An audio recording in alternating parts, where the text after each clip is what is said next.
Assalamualaikum warahmatullahi wabarakatuh. Nama saya Ika, NIM 1190236. Saya dari kelas BBAB semester 3. Di sini saya akan menjelaskan mengenai metode dan strategi pembelajaran dalam bahasa Arab. Yaitu yang pertama, metode elektrik atau metode intikaiyah. Nah, latar belakang metode elektrik atau intikaiyah ini, metode ini disebut juga thoriqah intikaiyah, merupakan salah satu metode untuk mengajarkan bahasa asing karena pentingnya untuk memahami dan juga menggunakan bahasa dengan baik dan benar. Nah, yang mencakup 4 keterampilan apa saja, yaitu yang pertama menyimak, berbicara, kemudian membaca dan juga menulis. Nah, berdasarkan paparan tentang aneka ragam metode pembelajaran bahasa asing, tampak jelas bahwa setiap metode memiliki aspek kekuatan dan juga kelemahan.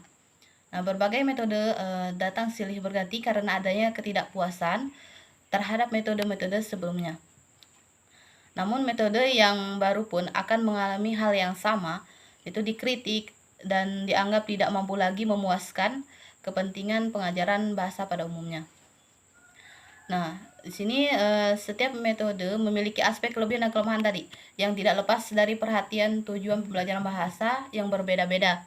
Nah, pada satu tempat dengan tempat lain, dan selain terkait dengan tujuan pembelajaran bahasa asing, kondisi tersebut juga meliputi keadaan guru, keadaan siswa, kemudian sarana dan juga prasarananya.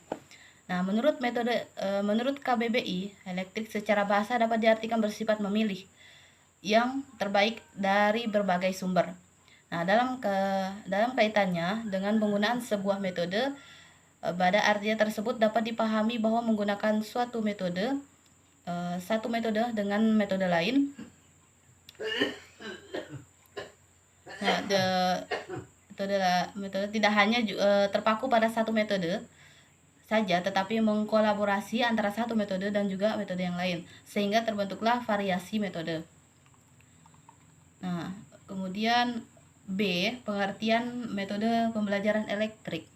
Dalam bahasa Arab, metode ini memiliki persamaan yang bervariasi, diantaranya thoriqah al-mukhtarah, al-thoriqah al-taufiqiyah, al-thoriqah al-izdiwajiyah, kemudian dan al-thoriqah al-taufiqiyah. Metode ini dinamakan al-thoriqah al-khairiyah karena unsur-unsurnya adalah gabungan dari unsur-unsur beberapa metode. Ini dikenal juga dengan metode aktif atau metode campuran karena metode ini merupakan campuran dari unsur-unsur yang terdapat dalam direct method dan grammar translation method.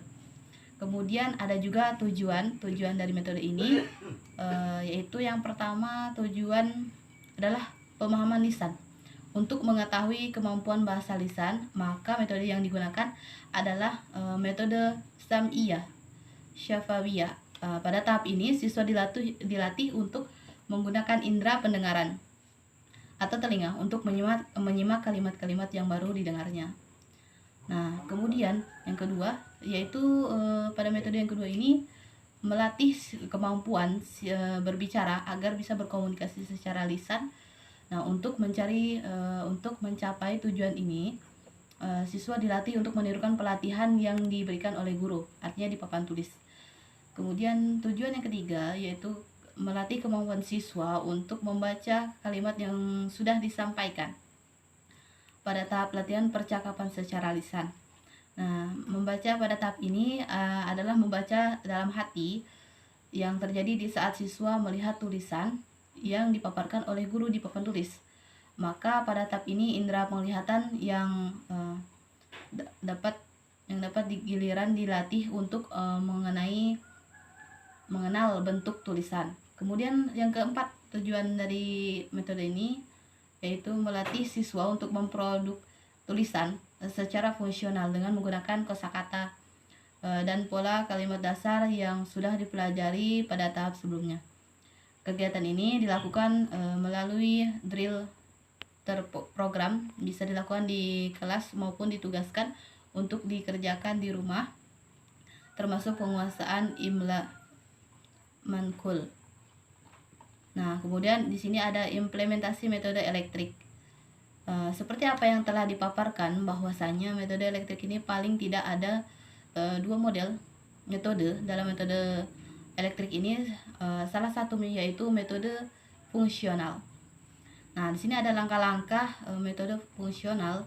Yaitu yang pertama, guru menyampaikan kosakata baru dalam kalimat sempurna yang disampaikan secara lisan dengan menggunakan media visual, audio atau audio visual sekaligus juga, atau peragaan dan lain sebagainya.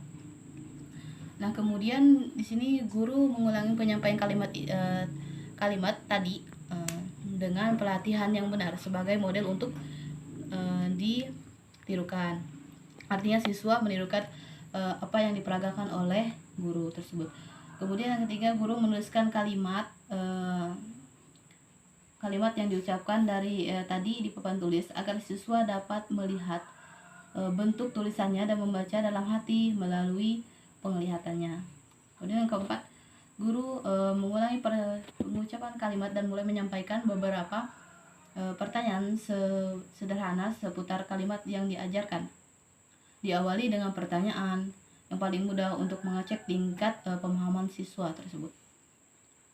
Nah, kemudian misalnya seandainya kalau ada siswa yang belum bisa menjawab pertanyaan-pertanyaan dari guru yang disampaikan, menurut ukuran metode ini, guru dianggap belum berhasil menyampaikan pelajaran tersebut. Oleh karena itu, ia harus mengulanginya sampai murid tersebut benar-benar paham. Nah, kalau guru sudah merasa yakin bahwa semua siswanya dapat menjawab pertanyaan yang disampaikan dengan pelatihan yang benar, baru bisa melangkah ke bagian selanjutnya.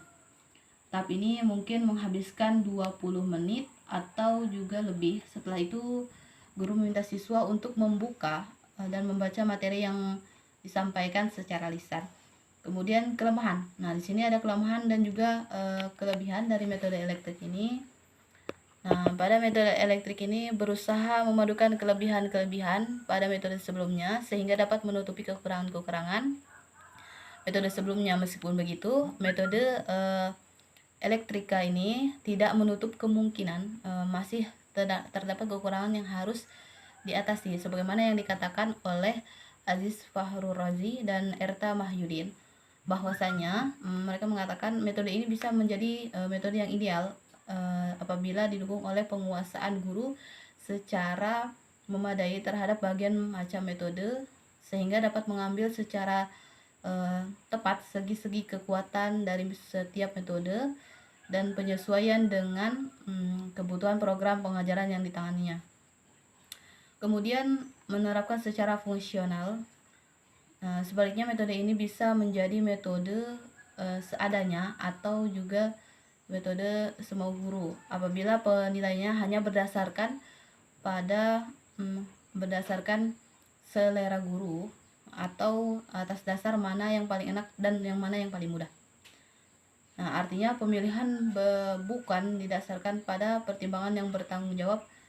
Bila demikian halnya, maka yang terjadi adalah ketidakmenentuan. Nah, kemudian selanjutnya yaitu maksud dan esensi paparan di atas tidak jauh berbeda dengan apa yang diredaksikan. Nah, bahwasanya penggunaan metode ini nampaknya menurut adanya guru segala bisa dan energik. Jadi apabila metode ini ingin dikatakan sebagai metode yang ideal, maka diharuskan guru yang mengajarkan harus berkompeten, segala bisa dan energik, sebagaimana yang telah disebutkan oleh Acep Hermawan. Dan jika guru yang mengajarkan tidak memadai atau belum berkompeten maka dapat dipastikan guru tersebut belum mampu melakukan serangkaian kegiatan mengajar, yaitu banyak dan bervariasi seperti dalam metode elektrik ini. Nah, sekian penjelasan yang dapat saya sampaikan. Kurang lebihnya mohon maaf. Wabillahi taufiq wal hidayah. Wassalamualaikum warahmatullahi wabarakatuh.